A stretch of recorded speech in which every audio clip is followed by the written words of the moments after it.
crowd. We still have a crowd, and so we still have some great things to talk about and share with you today. So welcome everybody to this conversation. Hopefully you have scanned to register or scan to get in, but then also right outside the door, there are some amazing raffle prizes that you can just write your name on one of the sticky notes. Is there just one basket?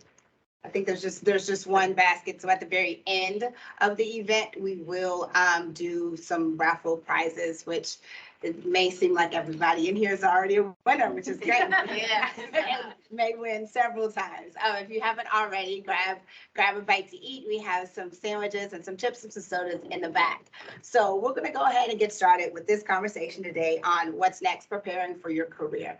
We have an amazing, diverse panel here today that's going to share a little bit of their expertise, some of the things that they've learned along the way, sharing some advice of the things that they know now that they wish they would have known then.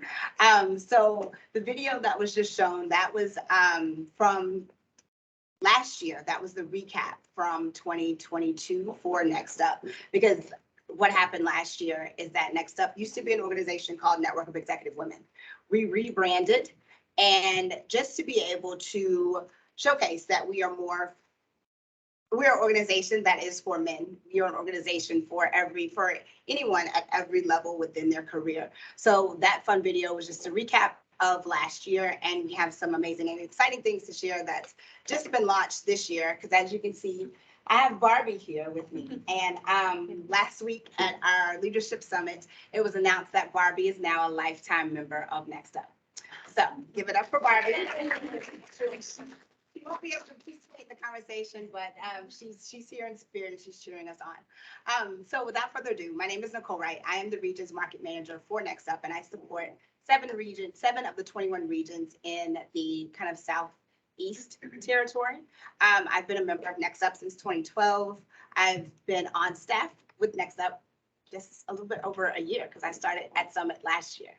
And Summit is like I said, our largest leadership conference that we just had last week. We hosted 1,600 people in Chicago. So I will ask everyone here to go ahead and introduce yourself. Well, hello, everybody. I'm Jill Short-Clark. I'm the Chief Customer Officer for Simply Good Foods, and we make 2 very awesome brands, Atkins Nutrition and Quest Nutrition. And thank you so much for allowing me to be on the panel today. Hi, I'm Katrinda McQueen. I am the Vice President of Communications for Coca-Cola Beverages Florida, which is your local Florida bottler here in the state, and excited to be here.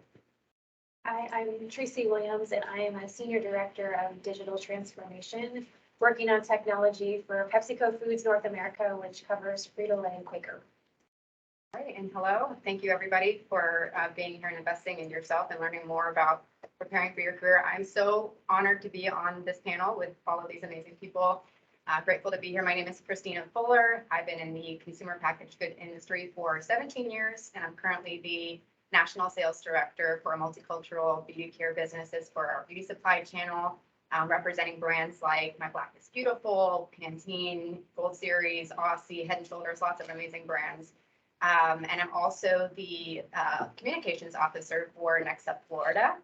And I've been involved with Next Up as an organization, Network of Executive Women, for most of my career. So While here, I'm So also that's a just gonna I'll lower the. I brought my family here today and share all of our insights. Love to see it. And congratulations to you, because I know you just won an award with your organization. So just really quickly, tell us a little bit about that. I'm really humbled to have been recognized as a William Proctor Sales Master, which is essentially the most prestigious award that you can receive within our sales organization. It's a global acknowledgement. I was honored alongside a total of 7 of us across the globe. Sales at PMG. Very, very exciting. Thank you. Congratulations. Well, before we jump into the conversation, there is one video that we wanted to share, and it's a video about partnering with Next Up, because we, again, we are an organization we have over 300 corporate partners. A lot of our members are associates that work for our partner companies. So this video is just going to show you a little bit about what the partners get out of being part of our organization.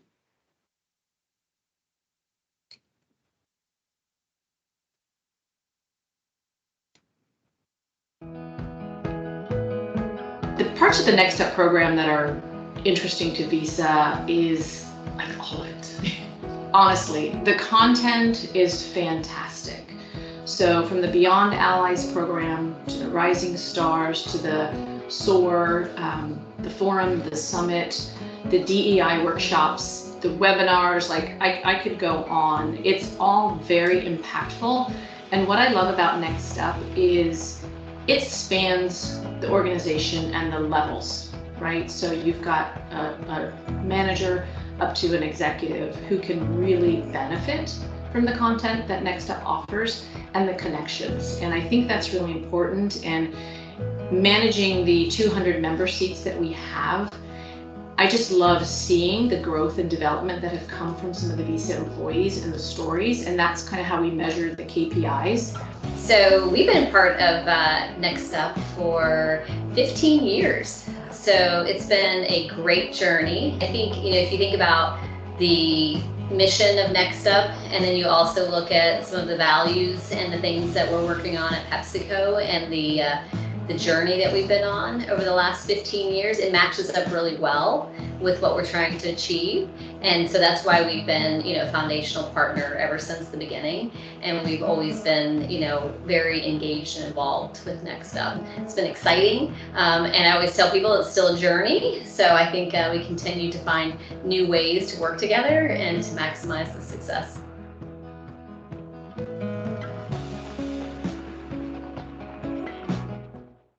We have a small audience, so if there are any questions. Ticketmaster.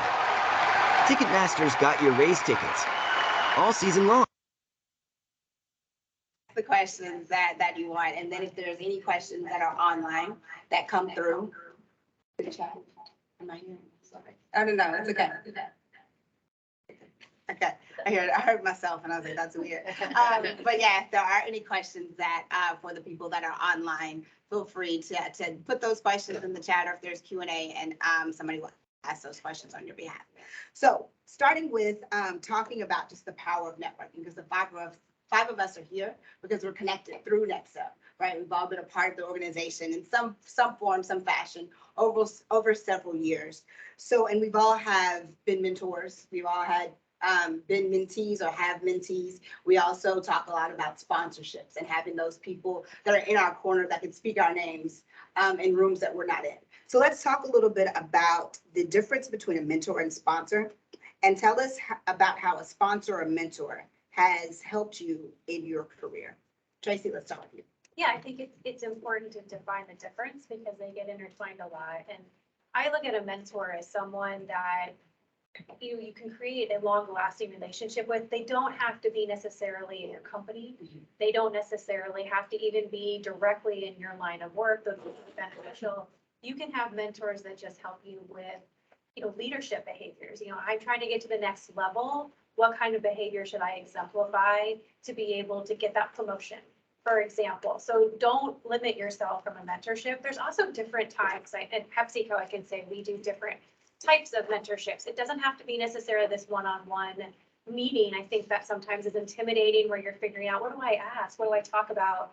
We'll often look mentoring groups, like we try to do at Next Up, which is great, where you can collaborate with a group of people that might be able to share their experiences, and where you also understand you're not alone in trying and maybe some of the different types of problems you're facing at whatever level you are in your career. Versus a sponsor is usually someone who's in a leadership role in your function. Like, for example, I started my career in marketing, would be in marketing, and that can, as you said, speak your name in those rooms. You need that champion or that advocate of when there are career decisions being made, that you have that person that's going to be able to talk about your skills and in where you can go from a career standpoint. So I think that's the difference between the two with them, and they're going to ebb and flow throughout your career. I've had mentors when I was more junior that now honestly I'm at their level or I've surpassed them, versus I have sponsors that have been critical in terms of getting me to where I am, that I can still go to today and I'll call up for advice for that. So that's how I view the difference between the two. Katrina, do you have anything to add to that? No, I think the opportunity in the sponsor space is probably one that doesn't get enough attention. Being comfortable approaching people and asking them if they would or could sponsor you and understanding what that means. Because I think for the sponsor, they have to have that vested interest in, what you're looking to do and your ability to do it. Because sometimes as a sponsor, it's your reputation, if you will, that is going before the person. So I think understanding the difference, as Tracy said, and then just underestimating the opportunity and the need for a sponsoring service. So. And so how do you go about like finding a mentor or a sponsor, how do you go about finding a mentor or a sponsor? Christina, I'll start that with you. And then Jill, I want to ask you, like, what in regards to mentees? So I know you mentee a lot of people, all of us do, but what characteristics do you look for in a mentee? So Christina, start with you. Sure. Yeah, I believe the easier part is finding the mentor. And depending on what you're looking for me, when I was in college, it was, leveraging my internships in those organizations to find the appropriate mentors. When I went into the working world, in the company that I'm in, we have employee resource groups or affinity groups that we reference, great organizations such as women's networks and multicultural networks like the Hispanic Network or the African American Network. And those are also great ways to find affinities with people that you can leverage. But I believe the most important part is figuring out what is the objective of that mentorship. What are you looking to gain out of that? And I believe some people think of a mentor as like this proverbial like guru, or like this guidance counselor that's going to help you in all areas of your life and coach you through all of these things. And that's great. And I think people should have someone that they look to for those things. But I believe the more effective way to go about that is to find out what is it you're looking for. Are you trying to hone a skill? Are you trying to learn a new skill? Are you trying to solve a problem? Are you trying to get through or learn through a new life stage, like becoming a new parent? And, if you think of using the example of being a new person to an organization, you don't have to look for the most senior person that you have access to. That might follow more in the realm of like the sponsorship space, right? It might be the person that has just entered that organization in the most recent few years, another new hire that is closer to the scenario, closer to the situation that you can relate to. And so that might be the best, suitable option there. For me, I found that my previous managers have always been a great mentor because they have a little bit more context. They know my work style, my ethic, and I feel that I can have a more transparent conversation with them. But those are definitely things that I think are important to have a meaningful mentorship relationship. And so what I'm hearing you say is that it's good to have multiple mentors for different parts of your life, of what you're looking for. Correct. And you might have a mentor for a point in time, like you were talking about, right? Different phases of your life. It doesn't mean that they're going to stick with you through your entire career. You might grow out of that experience, and that's fine. So definitely you can have multiple mentors. And Jill, tell us a little bit about whenever you're looking to mentee someone, what are you looking for? What characteristics are you looking for in a mentee? Yes, and first I'll put a big plug in for Next Up Florida. I'm the Next Up Florida co-chair. And so what a great place to start to find a mentor would be to come and join us. You can simply go to nextupisnow.org and use your college email address, and you can join our organization at a discount. And to answer your question, Nicole, I think the reason why I sought out Next Up is I've been involved in the organization really for the past 20 years, and it's been such a huge impact to find other folks that are similar to me and my career along the way. But if you're looking to give back and you are looking to find mentees, I've really felt like at this point in time in my career, it is time for me to give back. I have young adult children now, and I honestly feel like I want to leave the workplace a much better place for them, which was my motivation to now come back and be the co-chair at Next Up Florida. But what I look for is that spark, that interest in younger men and women that want to grow in their career and that also are displaying the behaviors and show that motivation and that talent and that positive mindset, that growth mindset. And you see that spark. And as someone that wants to leave the company or the association in a better place where you left it, you want to grow and mentor those folks that have the talent, that have the spark, and then also that want to put in the time. So it's one thing to say that you want it, but you really do need to put in the time and the effort to be a mentee and show that you do really want to take that next step. And so those are kind of the characteristics that I look for. Yeah, I always say Next Up is one of those organizations, you get out of it what you put into it. And I know for you, Jill, you're a great example because your daughter is, I know she's on the communications. Yes, she's on Christina's yes. group Committee. committee. Yes. So Jill has, I don't know if it's voluntold or if she just raised her hand. I don't know what that looks like, but it's amazing to have her on the communications committee for Next Up Florida. So switching topics a little bit because, you know, how it's important. We always say it's important for you to surround yourself with the right type of people, right? Because there are certain things, like we've all mentioned, that you're going to always need coaching on. Sometimes negotiation is one of those things where I don't think I didn't have a lot of people in my life to talk about negotiating when I was coming out of college, going into the workforce. Somebody offered me a job, I take it, yes, I'm excited to be here. Did not even think about, you know, negotiating or kind of talking about benefits and, you know, pay rates and vacations and all of that. I was just excited to be offered a job. So a little bit of statistics. So studies show that 54% of men negotiate their salaries, benefit, paid time off, whereas 44% of women do the same. So Tracy, I know you have a little bit of experience in negotiating. So can you share some advice as to what a candidate can say when an employer asks the questions? What salary range are you expecting? Well, I think the first thing you need to do as a candidate is do your research.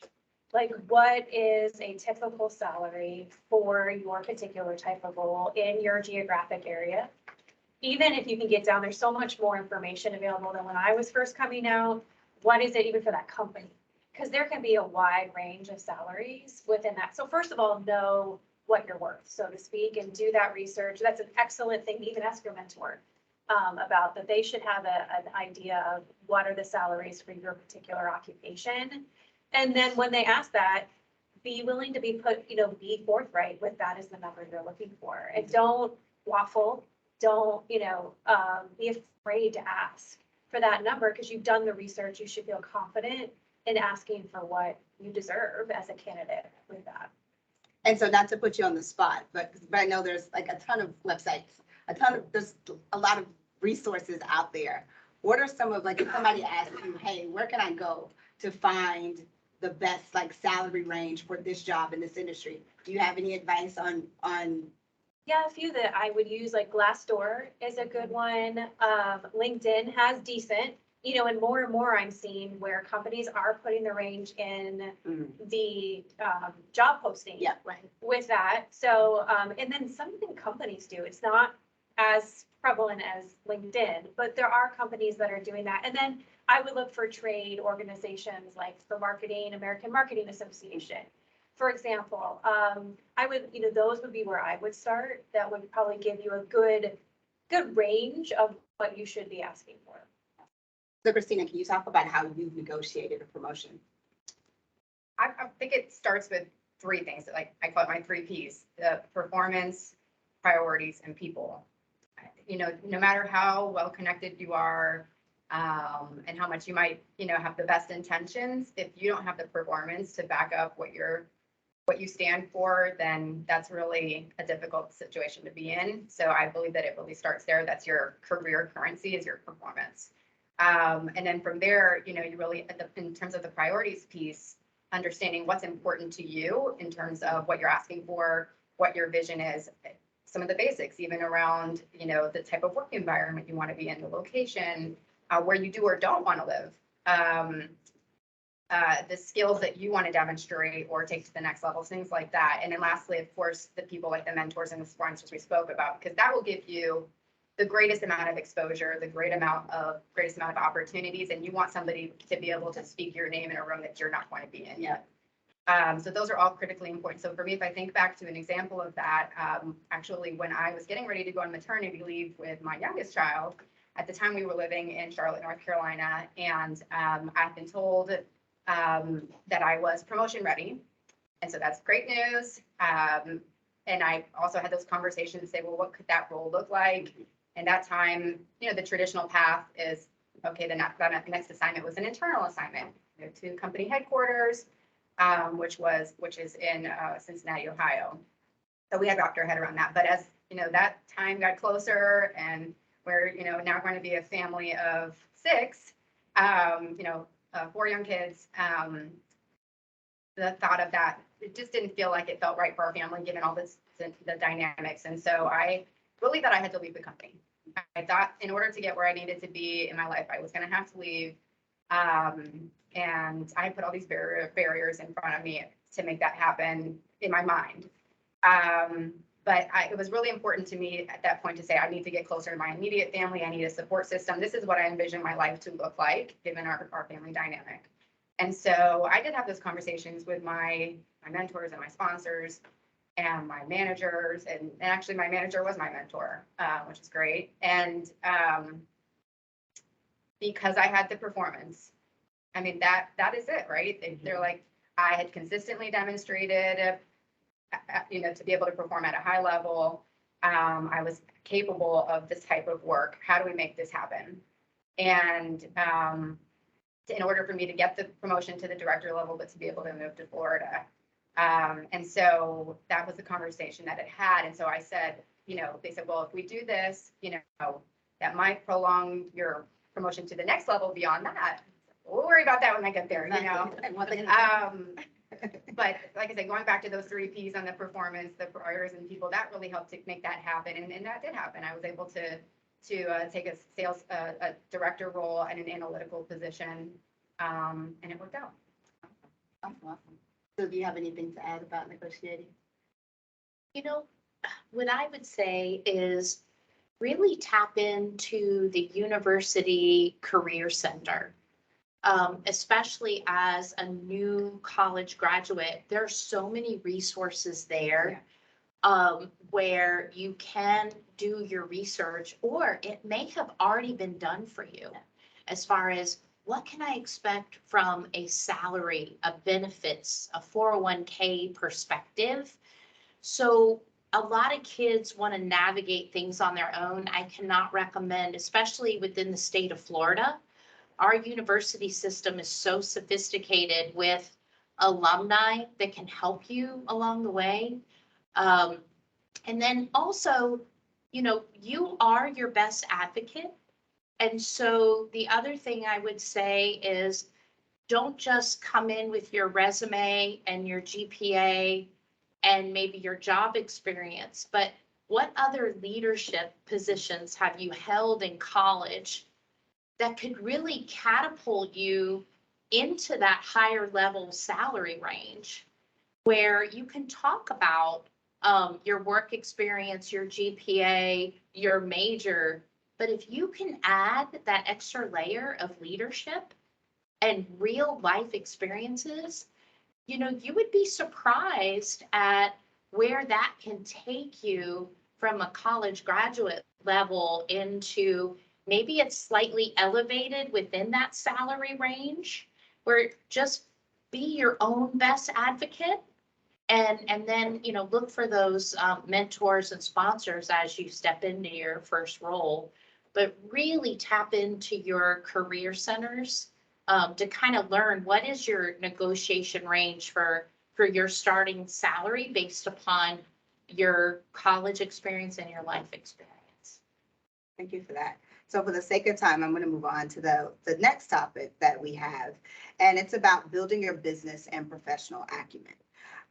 So Bertrinda, I'm going to start this question with you because we all know that how you show up in the workplace matters. And when we were preparing for this panel, this was a little bit of a, I'm not going to say a hot topic, but it was one that each of us had a completely different opinion on. So there's an old saying that goes, you know, first impressions last a lifetime, which is, I believe it's true, but it's true to a certain extent, right? So talk about your experience and how you show up and encourage others to show up in the workplace. Wow. This one is really interesting given our current environment where we're virtual and we're also in person. And we won't go down that rabbit hole. But in both cases, it matters. And so I think, you know, it's a lot easier when you're in the room because you get the head nods and you get the body language and you get the opportunity to present yourself in a very kind of tangible way. And that matters because people are looking at you long before you ever really say anything. Yeah. You know, you walk in the room and you make an impression.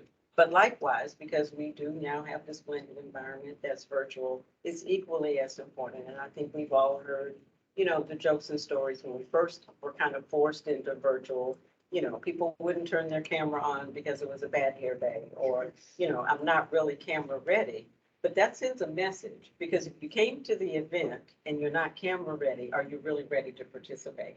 And so I think after those jokes kind of settled about, you know, people being dressed from the waist up and all of the other stuff that was out there, it became a real concern that that is an equal impression and probably an even more tangible impression because people are seeing whatever's in that square. We laughed when we came in. Some of us only know each other from the little square on the screen. But if you don't turn your camera on, if you aren't looking at the camera and paying attention to what's going on and acting like you're engaged in the conversation, that is an impression. And that's one that the first time you join someone's meeting, if you don't even have a picture attached to your profile, are you saying that you're really interested in what that meeting or that activity is about? Is that the impression that you want to leave? And you don't get a chance to say, okay, next meeting, I'm going to come and I'm going to have that professional photo and my background is going to be set up and I'm going to not have a bad hair day and I won't have a hat on and the cat won't be walking through my, you know, presentation. You don't get to remember, those are all things that have happened. have That's right. happened. And so that gives us the opportunity to talk about them because they've all happened. Yeah. And I don't think anyone intended those things, but if you don't think about it beforehand, then that in essence is what you're sending. You don't come to work with a bad hair day and announce that it's a bad hair day. You don't come with the baseball cap on and you certainly don't come only dressed from the waist up. So, you know, if you wouldn't do it in the physical setting, you really, you know, need to think about how that comes across in the virtual setting. And then just realizing that participation, being present matters. Right? And, you know, that's just the part that we can't sacrifice regardless of the work environment. And then Jill, what's your advice here? I'm very much in line with Katrinda on this one in that, you know, and honestly, it's hard after being in the workforce for 3 decades to even relate to this issue. So I have so much empathy for our young people starting out in the workforce today. And they're kind of learning how to navigate this new scenario just as much as we are. But I do believe there is something about being seen and being heard and being in the moment. And even as a chief customer officer of a publicly held corporation, I try to put my phone aside. I try to put my other emails aside and be in the moment. And so I think you get out of things what you put into things. So I would just encourage all of you that are getting ready to graduate, be in the moment, be visible, and be that person that's engaged and speaks up, because that's how, you're going to train yourself for the future, to get a position like Christina has, like what Tracy has. And it just would set you up earlier for success. Now, realizing there's balance, there are days where we may not feel well, or there are days where, maybe there is something else going on in your life, and that's understandable. But on the most part, I would say be seen, be present, and make that great first impression, because that's kind of what you want, other people to notice and notice you. Yeah, what I will say is that I love about like the virtual environment now is that the cat, the kids, the husband, the family, the stuff that's in the background, all of that now is a lot more acceptable than it was before, because we were not, for the most part, people were in an office, we'd go into an office building, we have a meeting in an office space. But now that everybody's online, it's just like all the stuff that's happening behind, like now at first I would have like a blurred background, or I'd have some type of background up. Now it's my, whatever's going on behind me is going on behind me. And if I'm focused, I'm focused. So I won't ask the question about the tattoos, because that was a debate. We kind of, unless you want. No, I don't want to go to the tattoos, but I just want to say, because I think the original question had a part about building business acumen. Yes. And I just wanted to share something that I think is also part of that first impression, mentee, environment, is realizing as you come into an organization or you become part of an organization, even for those of us that have been in the work environment for a long time, you are not going to know everything. And one of the things that has served me really well is to find that person, whether in person or virtual, that if I have questions after the meeting or after the event, to just reach out and say, there were a couple of things that we talked about that I wasn't really clear about. Can you tell me more about X? And for some of the folks that I work with, I say, the longer we talk about it, the more you should know about it. So if we're in a meeting and we're talking about something in supply chain and you really don't understand it, but we've devoted 15 or 20 minutes to it, you want to understand why that topic is important to the organization. And so I have a habit of kind of writing in my margin. I call it writing in the margin. And then I look for the person who spoke during the meeting, or, people that were part of the conversation, to reach out afterward and say, I'm trying to learn more about this. Can you help me understand why it was such a hot topic, where this is going? Because that is a way of building not only your network and potentially finding a mentee, but also building your business acumen, which is just a critical part of kind of how you show up and how you learn and how you participate. Yeah, asking questions is important, because one of the things that I can honestly say, like, there's a lot of acronyms, right? And you're in a meeting and everybody's throwing out these letters. You're like, okay, let me write that down. And then you Google it. But what you Google sometimes isn't what the acronym stands for. Then you're completely lost. So asking those questions in the moment is very important. So we kind of touched a little bit on imposter syndrome. So basically what that is having self-doubt in your own abilities to do something. Like everybody has their own talents, right? But somebody's like, oh my gosh, I loved how you did that. And you're like, oh, that's just the thing, that it's just a little something that I did. And it's kind of like downplaying what you're really, really good at. So Tracy, talk about a time where you may have dealt with imposter syndrome. Yeah, I mean, I have a recent example. So I told a little bit of my background, that I was in marketing. And so I've been with PepsiCo for 10 years. I came in to a marketing role and did a variety of different marketing. So I felt fairly confident. And then I had my conversation with my manager about what was next from a career perspective. And what I've been talking about is I really wanted more of a general manager type career path, which at Pepsi, different companies handle that different ways. For us, it meant, I think maybe you need to explore roles outside of marketing, and build business acumen outside of just marketing. And so literally in February of 2020, I accepted the role I have right now, which is dealing with technology like image recognition. I've worked on, we have a direct to consumer site. I had never touched any of those things before taking this role. And then 2 months into our role, we were working remotely. So I mean, I've been in the office my entire career. And now all of a sudden, the ways that I would have usually onboarded to a role are gone, right? And so it meant that I had to really rely on the skills. I had to remind myself that the organization wasn't gonna put me in a position where I was gonna fail. Like, no organization's gonna do that. If they believe enough in you to give you the career opportunity, they believe you can do it. Yeah. Also reach out, this comes back to mentors. I feel like that's a theme for this, is how do you go back and talk to those individuals that know you? Yeah.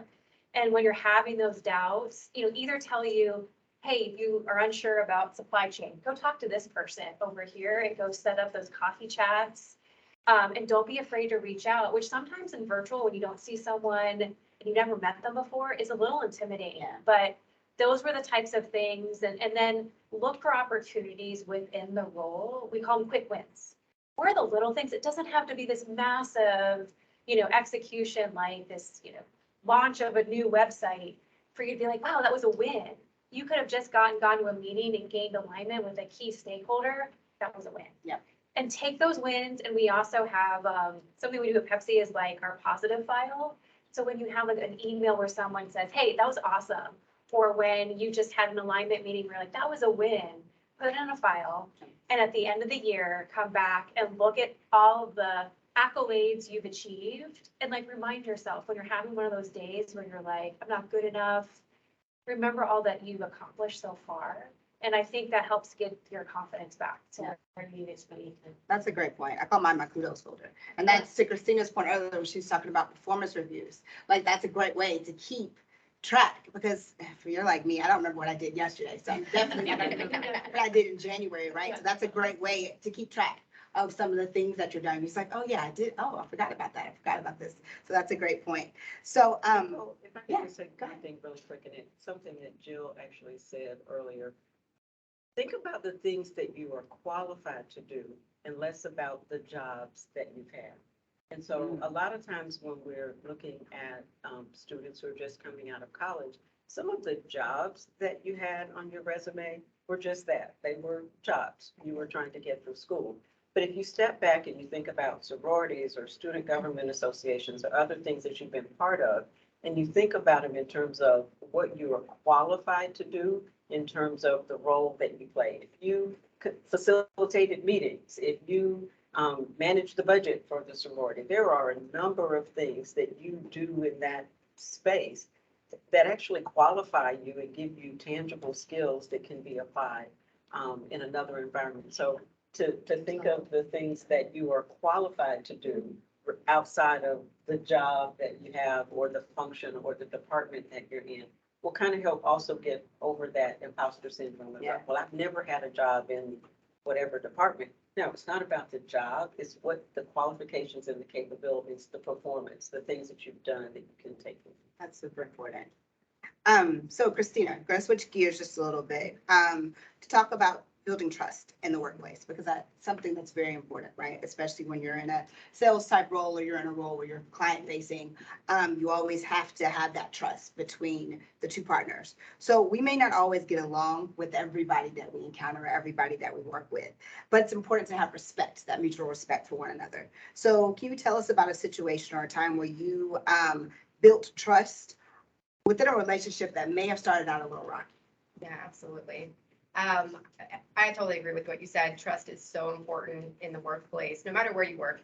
You're rarely in a silo where you don't rely on someone or, you need to demonstrate that you're a trustworthy person. And so I think that's especially difficult in the space that we've just been talking about, which is the more virtual world, because, you are living kind of screen on, screen off. If you haven't had an opportunity to engage with a person in real life, you don't often get to demonstrate some of those typical human behaviors, or even in those conversations that would, characterize you or the other person as a trustworthy person. Just those simple things, like, I don't know, you come out of the bathroom and your girlfriend's like, oh, you have, some toilet paper stuck to the bottom of your shoe or something like that.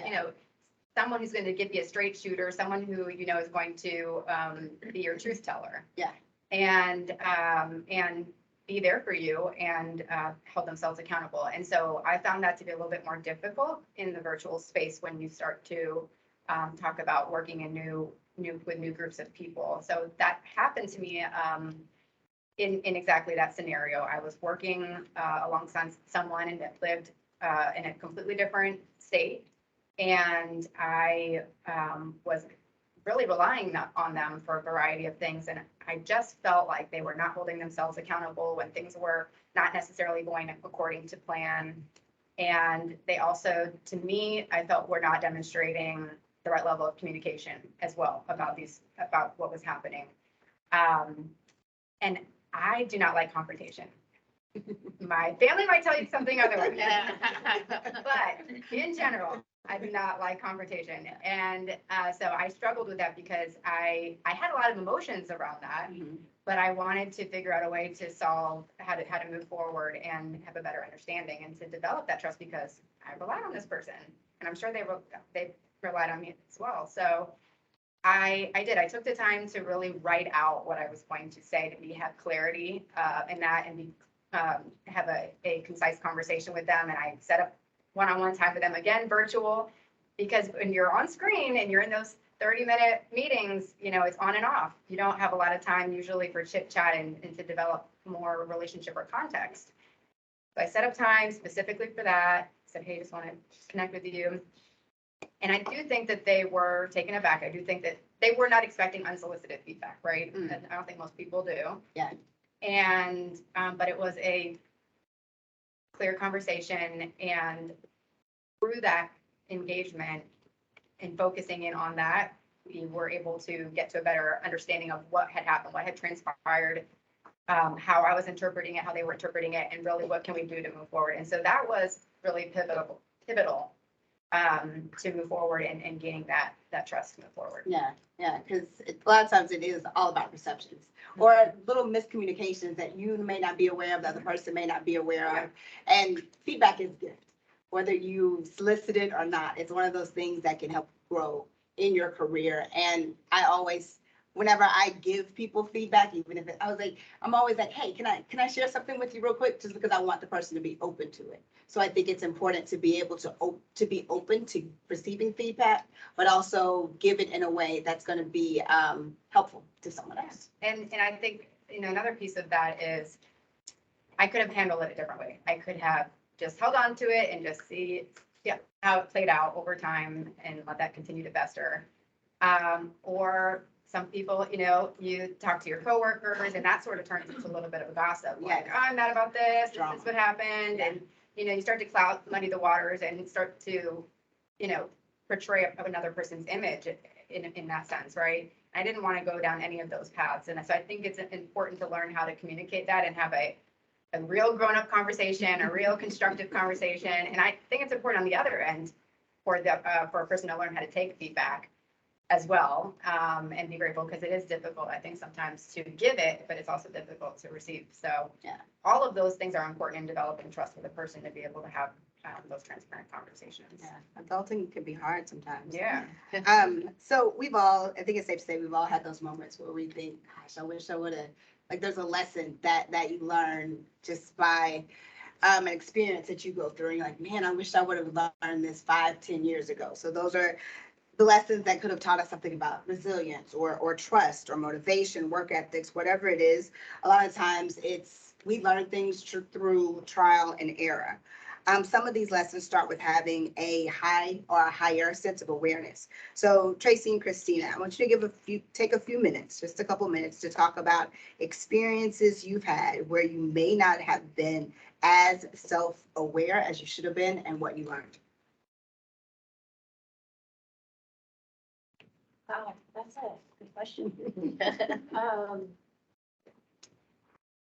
I maybe answer that question with like times that I've gotten feedback, right, on how I was doing my job.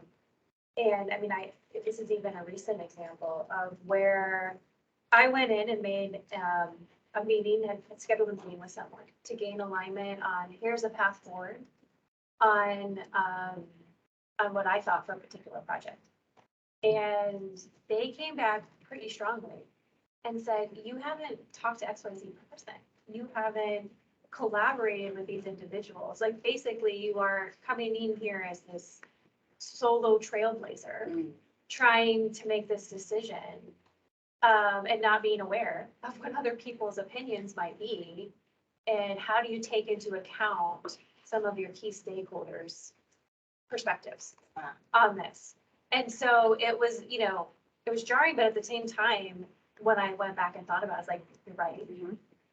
Tough feedback's a gift, we like to say.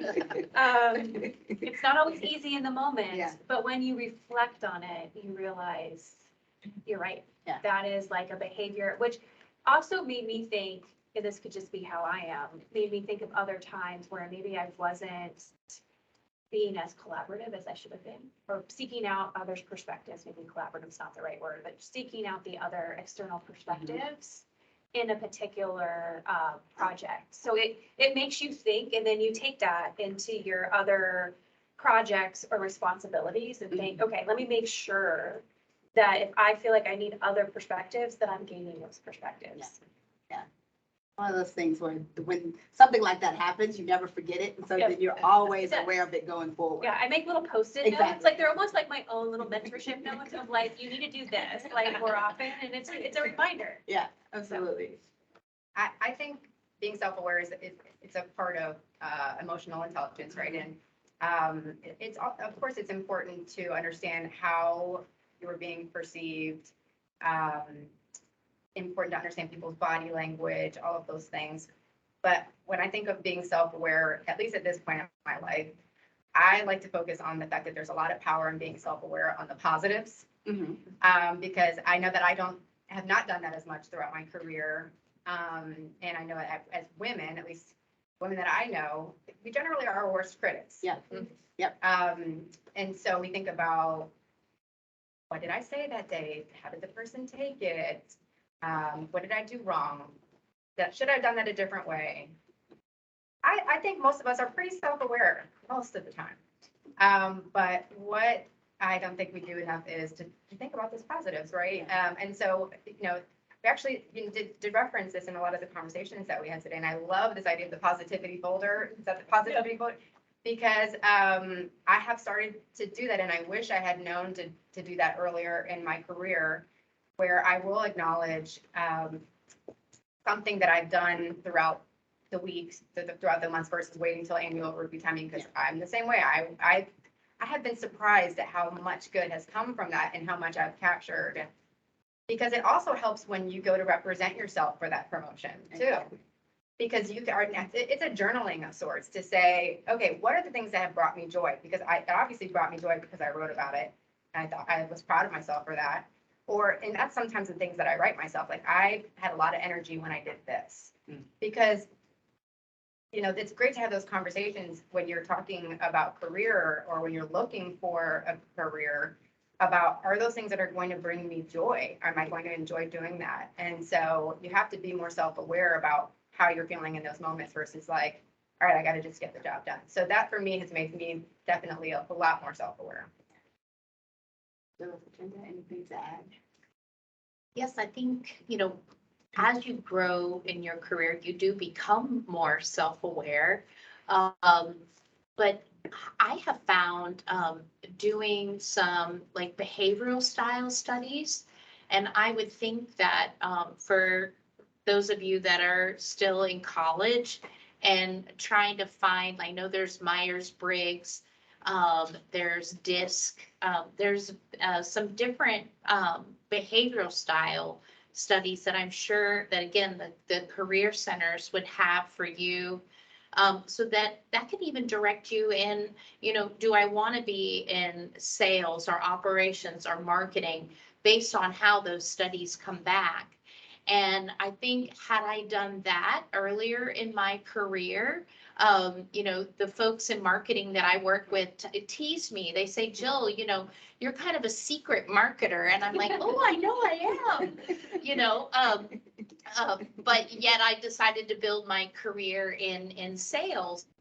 So I would my advice would be, again, tap into, your counseling center, your career centers, and become more self-aware. Because I kind of did that maybe mid-career, where I felt like had I done it earlier, I may, my behavioral style may have been used better. I could have navigated things easier. And then also, I do think understanding your own, being self-aware of your own behavioral style also helps you interact with others, and understanding that that's what makes a better team, a better workplace. Even as I look across our Florida board, we are so diverse, and we come from so many different departments, ethnicities. That's what makes us so much better.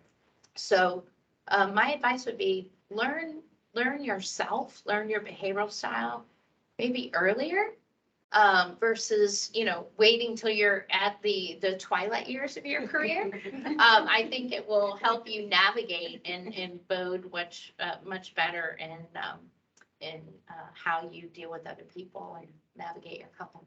If I may, I just want to reiterate that, because I think not only understanding your own style, but what I love about like some of the discs, and there's lots of them out there, that they help you understand how others perceive you, because they have a different style than you. So it's not even you intend for someone, it's just like I've done this and I'm analytical, which is more of a quiet, introverted type of personality, versus there's another personality type that's a lot more driven, results oriented, more, you might perceive them as aggressive. They're not being aggressive, but when we get in a room together, it sometimes can be a tougher conversation, versus if you understand, okay, this person more behaves in this way, gaining alignment, presenting your recommendations in a way that is relevant to them will It's a help game you go changer. far. Yeah, game changer for sure. Pretend anything to add? Yeah, I think I'm kind of stuck in this, how you show up question. You want to talk about the tattoos? I No, know. I'm not going to the tattoos, but I think being self-aware is part of also kind of how Yeah. you show up. And I was really excited when you talked about the positivity folder, because I think that's something that all of us wish we had learned earlier. And two things that I would just put out there: being comfortable asking people how you showed up for them. Yeah. And that's a hard one, because that's part of that feedback is a gift, and it's not always necessarily what you think it's going to be. In particular for me, I've had to learn to ask my team, how did I show up for you? Was I there for you this week? Did I give you what you needed this week? Because I'm thinking I checked a whole bunch of stuff off the list, and it's budget time and business plan, and, I've got 75 other things, but I think I'm doing okay. But if I don't ever ask, I could fall short. Yeah. And then on Fridays, on my drive home, I have this conversation with myself. Talking to yourself is healthy. And I literally ask myself, do I owe the company or do they owe me? And in most cases, I want it to be kind of, okay, Monday and Tuesday, you weren't all there. You were distracted. Or you had this going on or whatever it was. Yeah, you got in stride on Wednesday, but just being very aware. Yeah. I'm not waiting for somebody to come and say, hey, what was going on last week? You weren't all here, because I also have to own that. My mom is about to be 88 years old, and I think she's becoming more demanding every day. And so I don't talk to her on my drive in anymore, because I now realize that distracts me walking in the door. I'm thinking about all these things that she's just kind of downloaded on me. But it's all part of being self-aware and being aware of how you show up, learning to ask people Yeah. if you're there for them, if you're providing that need, and being comfortable if you're not, taking the appropriate action, but just always doing that kind of self-check. And patting yourself on the back is a good thing, because he who tooteth not his own horn, it might not get tooted. So, Wait, repeat that one more time. One more time. he who tooteth not his own horn risks the horn not getting tooted. That sounds like a Bible verse. I love it. Yeah. So, it's not about being cocky or overly confident, but saying, hey, I did that. I was good at that. And that's a strength for me, and that's something that I want to do more of. Mhm. Or, when I come out of the budget meeting, I just say, Lord, please, can you get me through another quarter without having to do budgets again? I know that's not my strength. But just, it's all part of being self-aware, not beating up on yourself, not being overly critical, but just recognizing how you show up. Yeah, you have to give yourself grace. I think that's important. And Christine also mentioned having that emotional intelligence. That's definitely one of the key leadership skills that many books that are on my shelf that I haven't read yet, but they talk about the importance of showing empathy and being having that level of EQ for yourself, but then being able to show up for the people on your team. So now we're going to move on to another hot topic of social media. So in particular, the do's and don'ts. So just to start off again with some stats, 92% of employers check social media. More specifically, 67% say that they use social media sites to research potential job candidates. And believe it or not, 54% of companies have eliminated candidates based on their social media feed alone. That's a little alarming, I guess you could say. But so Jill, going to start this question with you. Can you speak on some scenarios where you've seen social media has kind of negatively impacted someone's job potential? Yeah, to be totally honest, I haven't personally experienced with anybody that I've managed in my company but you do hear about it. And again, having adult children, my coaching to them, because it is so different in my work life experience and my work journey. I honestly, early on in my career, I didn't have that as a factor, right? You don't have to worry about Instagram. No, it is, but it is so important now. It's almost like you think about your like Christina talked about, the 3 Ps, your performance should speak, but it's so important in your career to have a positive social media presence. And talking about being a mentor, a mentee, my daughter has her master's in integrated marketing, and she has taught me the importance and the positive influence that social media can have. I think about Next Up and how positive being involved in Next Up is on our careers, and having that be a part of our full surround, social media. But it can also work the opposite way. Yeah. And we've seen this time and time again, the various celebrities that we thought we looked up to, or even celebrities that as brands we have as spokespeople, if those people don't live up to what they say they are, and then their behavior on social media is something totally different, I can see where if those two things are not aligned, that it could be devastating to your career. So my advice for all of you that are interviewing, if you want to be with a large publicly held corporation or even a privately held corporation that has core values, go on their website, look at their core values, and that's up for you to decide, is this the right place for me? But you need to make sure that your Instagram, your Snapchat, your Facebook, all truly represent the person that you truly want to be now and in the future. And again, we all make mistakes. There's nobody that's perfect. But if you can go in and maybe clean up some of those mistakes on your social media sites, I would highly recommend that. Because you want to be that person online that you are in real life. Yeah. And you want all those things to be aligned and represent you in the best of light. And the advice is, have your social media presence be a benefit and not a drawback. Yeah. So it's a great question, Nicole. So I'm in an interesting space. I never thought at this stage in my career that I would wake up, put my glasses on, and I check social media. And I do that because my team represents our social media platforms for our company. Oh, okay. So I'm checking to make sure that we're not out there for a reason that we don't want to be out there, and that we're out there for the right reason. But I mean, I think Jill said it. Google yourself. If you should know what is out in the public domain about you before anybody else. And you own it. You own the opportunity to make sure that it's representing what you want it, back to that, how you show up. Yeah.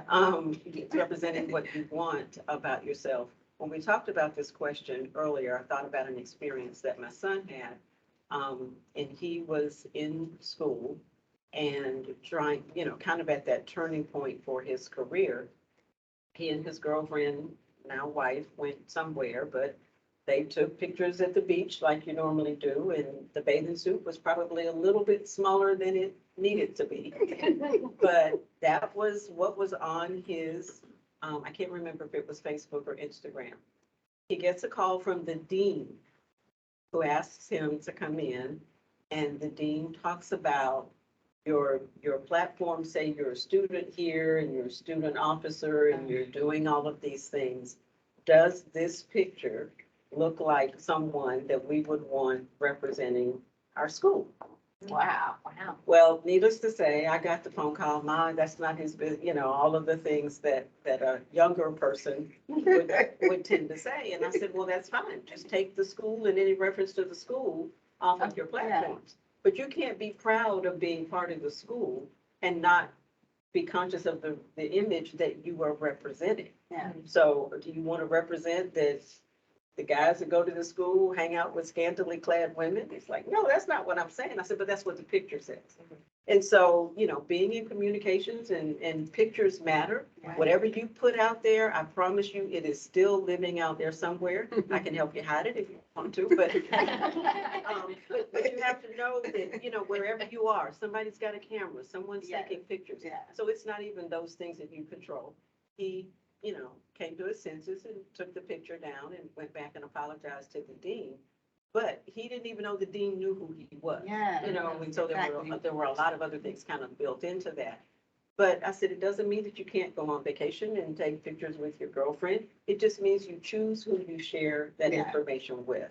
But I encourage young people, whatever that image is, you want it to be the image that somebody's tapping you on the shoulder saying, hey, can we use your picture on our marketing collateral? Because we really like the way you represent Yeah. the brand, or you represent the whatever. That's where you kind of want to be. And you use those other opportunities for sharing the more personal aspects of your life. Everything shouldn't be public. Yeah. Everything is public. Now, that's a contradiction there, but just always think of where you are and what you're doing, and what it represents. And you mentioned the values. If this is not something that aligns with my values, is this a place where I want to work? It doesn't mean that it's a bad place. It just means that it may not be the place for you. Absolutely. Yeah. Anyone have anything else to add on the social media front? No, I think they covered it. Yeah. Yeah. Okay. All right.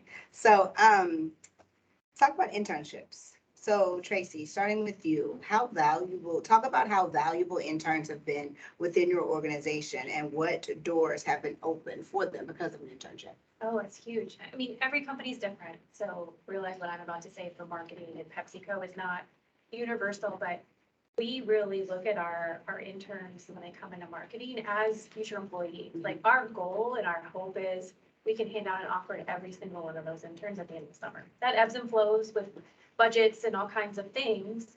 But, it's a 10-week program. It gives us, and we give a project, and it's a real project. It's not like, hey, we have the same projects every single year that we recycle, and we're gonna take all your work and put it in the trash. No, we actually spend the time before interns arrive to pick projects that are actually just work we want to do, but we don't have time to do it. And we were like, oh, this is going to be a great, opportunity to get a different perspective on it. So it's an excellent opportunity to see what you'll really be working on day to day, and to understand and to meet the people you'll be working with. So for us as the company, it's a great time for us to evaluate someone to see, yeah, they did great in an interview. Now, if you really put them to the test and give them the real work, can they do it? And we get to sense of, are they a cultural fit with our organization? But I will say internships are two-way streets. I think we focus a lot on the company evaluating you, and it is an evaluation. So the other thing related to social media is we often do a lot of fun events because we want you to get to know us outside of the organization. So there's going to be alcohol at some of these events if you're over 21. And, be conscious of what you're doing in these events. Just because we're now outside of the office and in a more social setting doesn't mean the evaluation has ended. Exactly. We're still evaluating you, but like I said, it's a two-way street. You're evaluating us Yeah. too. And so you need to take the opportunity as an intern to understand, do I even like these people that I'm working with? Do I like the work that I'm doing?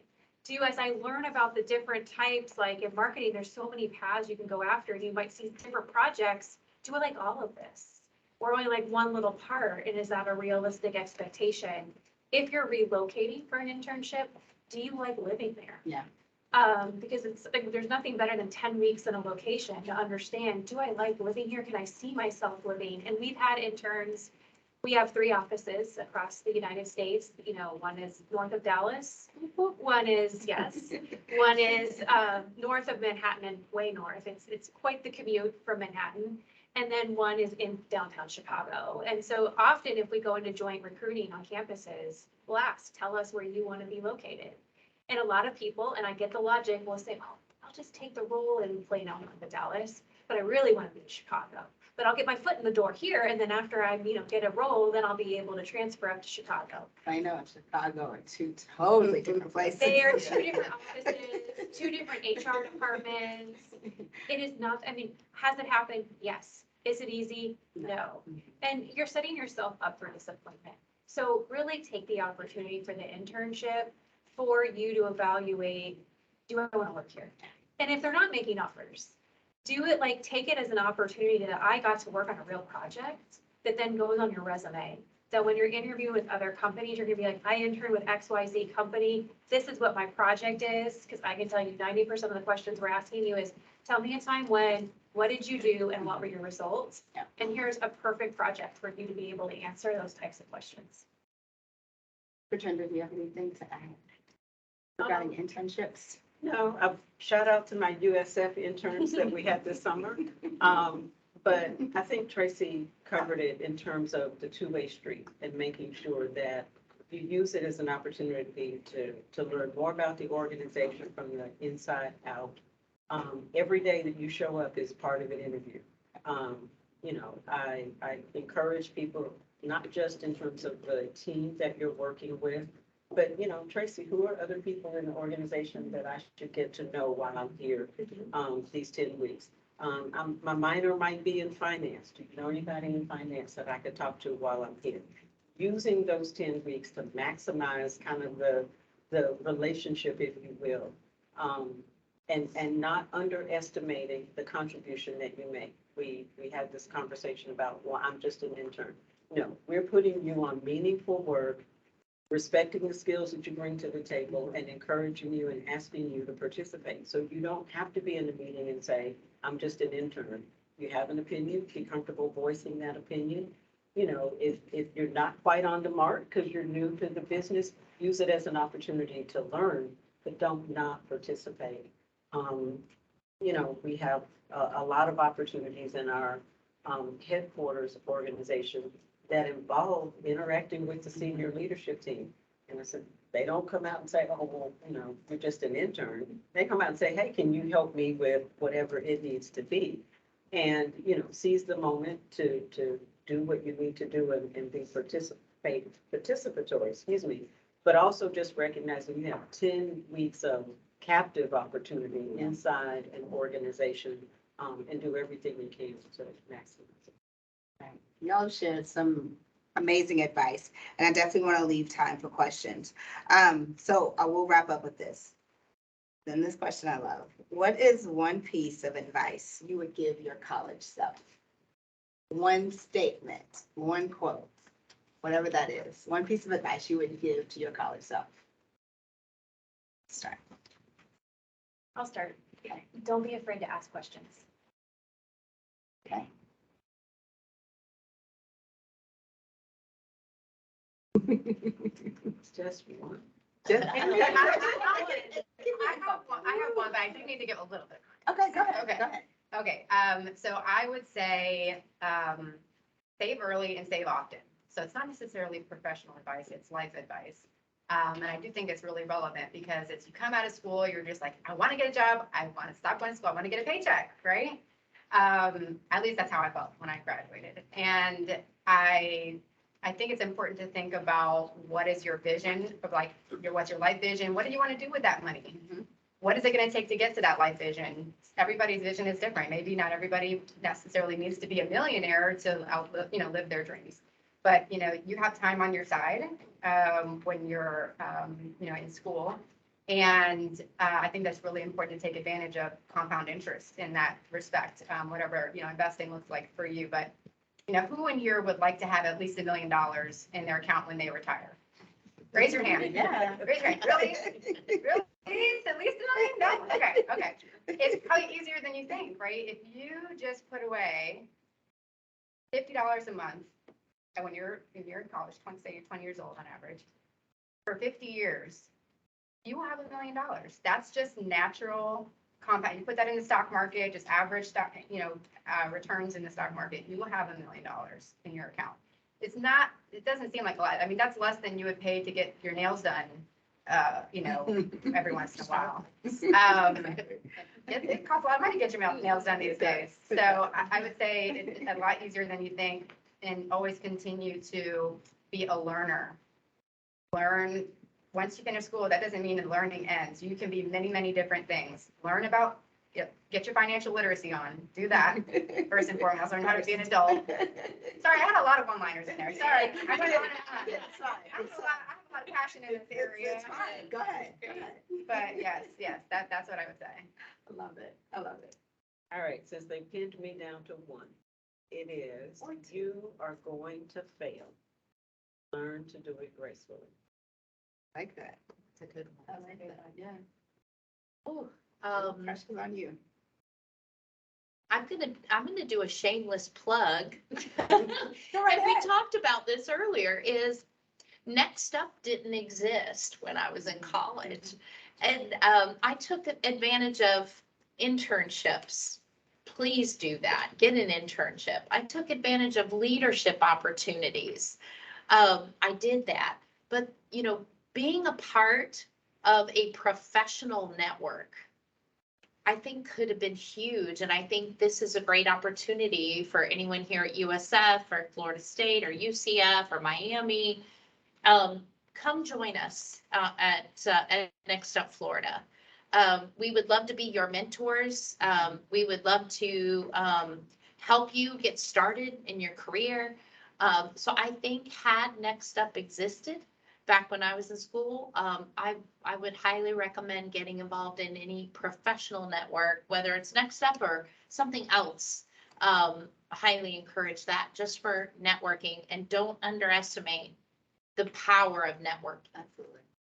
Love that, love that, love that. All right, we have one more video to show, but I think before we get to that, we want to see if there are questions online, if anybody in here has questions, and then we'll watch the video to close this out.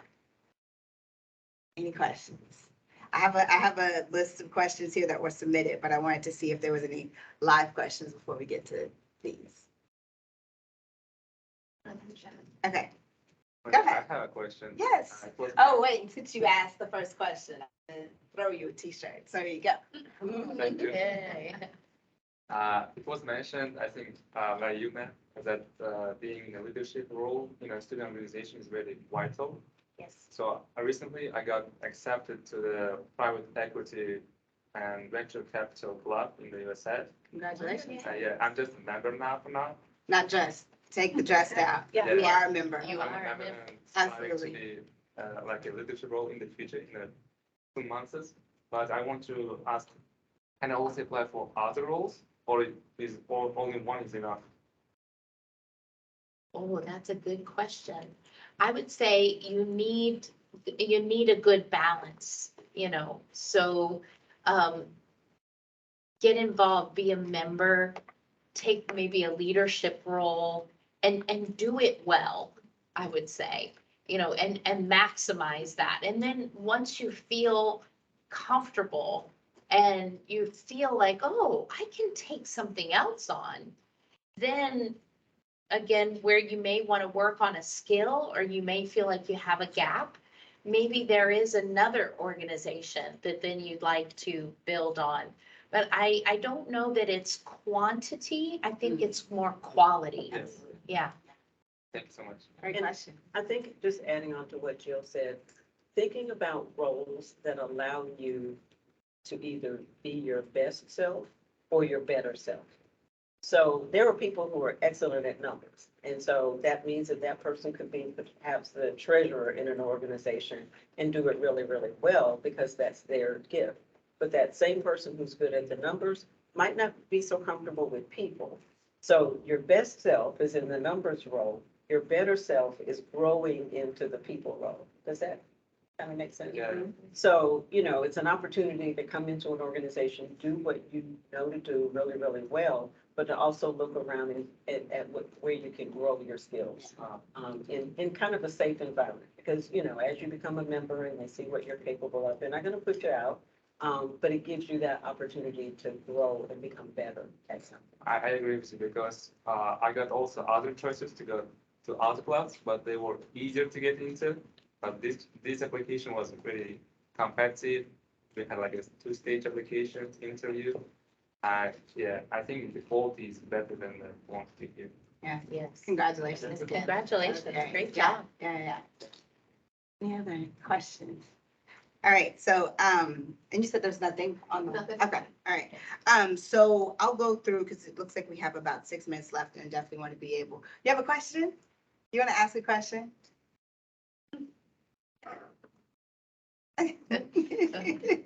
Okay, so I will put you on the spot. Think about your question and I'll come right back to you.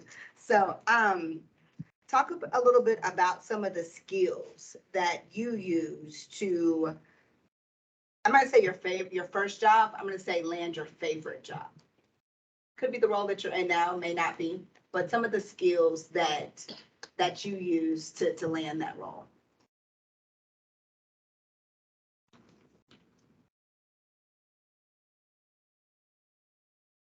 And I'll just start by saying, because it's off of something that you mentioned, or something that you mentioned earlier about, and then again, another shameless plug for Next Up. So my background is in business management, retail management. I've always wanted to do things like this. I've always wanted to moderate panels and host events and do all that fun kind of stuff. And so when I first got involved with Next Up, I made that vocal. I said it. I was like, I want to do things like this. 2016, somebody thankfully was supposed to be speaking on a panel at Next Up Forum. They backed out last minute. Somebody reached out to me and was like, hey, we need you to come to California. And Next Up Forum is a smaller conference, but it's for director level and above. And I was, I'm going to say just a manager at the time, because that's exactly how I felt. Because when I was asked, imposter syndrome immediately kicked in. I was like, I can't do this. What am I going to say to these people if they don't already know? Like, what do I have to offer? I said yes, scared. And I was like, all right, now I have to prepare. And so at the time I was looking for a different role within Acosta, but I didn't have much sales experience. I didn't have much CPG experience when it comes to like client development and those types, because that's kind of the role that I was looking for. After I spoke on this panel, my executives were there. They had no idea who I was. They were probably like, who's this kid? Like, how did she get invited? How is she here? But I showed up and I showed out. 6 months later, I was promoted. And so for me, it was just an opportunity to do something scared, step outside of the box of what I was doing in order to get, so I used that and used Next Up as the platform to get to where I wanted to go. And you're amazing. And you're you're so amazing good at it. Grateful for you. We all had the pleasure of working and seeing you in your all your glory. Thank you. So it's amazing to see you up on the stage last week in Chicago at the summit. It's a lot of fun. So I'm totally enjoying everything that I'm doing now. So that's just kind of how I've been able to take my career from one trajectory to another just by telling people what I wanted to do, actually doing it, practicing it, and then yeah, because like I said, I've only been with Next Up for a year, so. Okay. I think I could speak. You want to repeat the question? Well, no, I was gonna kind of compliment on top of that is if you look at a job description and maybe there's 12 bullet points on that job description and you can check off 6. Don't be afraid to apply for that job in that role. I think so many of us think that we have to be able to check every single one of those job qualifications before we can apply. And you made me think about that because sometimes we don't know ourselves what we're capable of, but we have a good enough foundation to do really good in that starting role and then stretch ourselves into things that we may not have thought of ourselves in. So don't be your own limiter to what you should apply for. Give yourself credit for what you do know and maybe stretch yourself a little bit in where you maybe want to go. Yeah. That goes back to what Katrinda mentioned earlier. Yeah. So I love that. I was gonna say, sometimes you don't know where you're gonna go. We were Yeah. talking about this earlier. Mm-hmm. Where you're gonna be in the future, that probably doesn't exist. And that actually happened for me. I would have been asked, like, the role that I'm currently in today, in a unique space, I don't work with a traditional retailer like I had the history of doing. My previous role, I was working with Publix headquarters, managing our beauty care businesses with Procter & Gamble. But the role that I'm at, I'm kind of a team of my own. I actually have multiple hats. I'm the sales leader, I'm my own finance leader, I'm the operations leader. Very, very unique space, working with totally untraditional customers in the way we go to market. And I never had it on my career plan to be in this role. I never knew it was a possibility. I just didn't see it. And so I think part of it is when you build your brand image and people see what you're capable of, sometimes things happen for you in that respect. And so for me, it was a culmination of those things, like what skills put me in this role is my ability to demonstrate my agility, my ability to work with limited resources, my entrepreneurial way of working. And that's actually both inside and outside of work. I'm transparent with my passions outside of work. My husband and I have a nonprofit organization called coolkids.org that we've had for years, teaching financial literacy to thousands of people. And by bringing that in as my total brand image, that has demonstrated some of the things that I'm capable of doing that don't necessarily fit in my role and my responsibility. And so when this role came about and they're like, this is new business development, this is XYZ, these are all these things, then that showed me that that is what made me the right fit for this particular role. The one skill I haven't heard that I would mention is managing, and maybe not even the word managing, but thinking about relationships. Managing relationships is a job. It's one that we all should adopt. And it is simply, it's so much easier now. You can send a text, you can send an email. We don't necessarily have as much time for human interaction in the traditional sense. But I try to make sure that anybody that I allow to be in my contact list, that I am managing that relationship. I try not to go more than 35 days without reaching out to that person or connecting to that person. Otherwise, you're just a name and a number.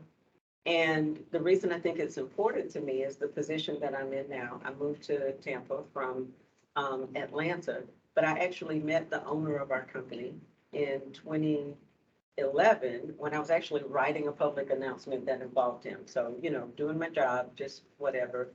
Fast forward to 2017, and he called me and, hey, how are you doing? That kind of conversation. Okay, yeah, I'm good. How are you? And he said, I want to talk to you. Well, we ended up having a conversation and he wanted me to come and work for him. And I said, thank you, but no thank you. I live in Atlanta and you are in Florida. I just wasn't I didn't think I was interested in moving to Florida. 3 conversations later, he was relentless. He said, I need to talk to you. And I said, if it's about moving to Florida, last time I checked, it's in the same place on the map. But we had, gotten to know each other much better. But the short version of the conversation was, he said that he had talked to people. He was looking for a particular a role, and he had talked to several people across the industry. And he was embarrassed because my name kept coming up and I kept saying no. Mm, And so what it taught me was that you don't know who knows who. exactly. You know, he never said, I talked to this person, this person, this person, this person. But he was able to articulate in the people that he had talked to, she would be good at this, she's really good. Like, and he said, I kept coming back to, okay, that's what I need, but how do I get her to see it? So we ended up having a conversation, you know, from that context of the things that he needed in his organization and what I needed in order to move to Florida, Yeah. which, you know, obviously I'm here, so it was a win-win. But it just made me realize that those relationships with those people, I never called anybody and said, hey, if somebody calls you, you know, I'm looking for a job, because I wasn't. Yeah. We just managed our relationship. They knew the things that I was interested in doing, the things that I was good at. You know, we kind of talked back and forth. I'm notorious for sending people articles. Hey, I read this and it made me think about you, or I saw this and hey, did you know this? Because that's my professional community. And then people do the same for me. It's like, oh, I saw this and I thought about you.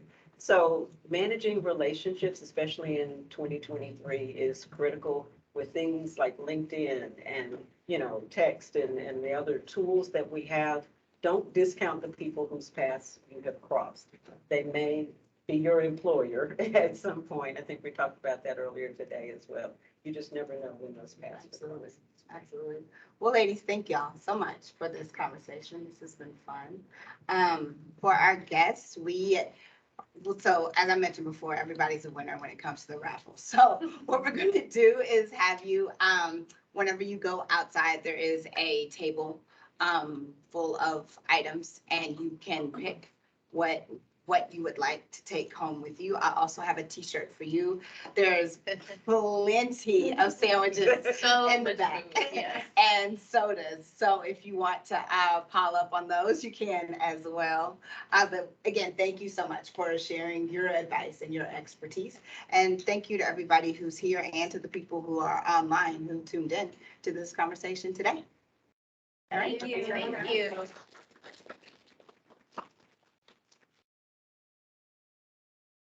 Oh, and there was that one video.